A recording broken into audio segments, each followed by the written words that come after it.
शुक्लाम्बरधरं विष्णुं शशिवर्णं चतुर्भुजं प्रसन्नवदनं ध्यायेत् सर्वविघ्नोपशान्तये। व्यासं वसिष्ठनप्तारं शक्तेः पौत्रमकल्मषम् पराशरात्मजं वन्दे शुकतातं तपोनिधिं। व्यासाय विष्णुरूपाय व्यासरूपाय विष्णवे नमो वै ब्रह्मनिधये वासिष्ठाय नमो नमः।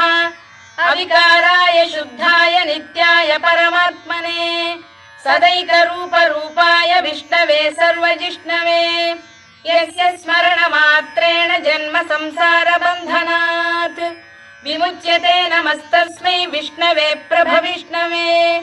ॐ नमो विष्णवे प्रभविष्णवे।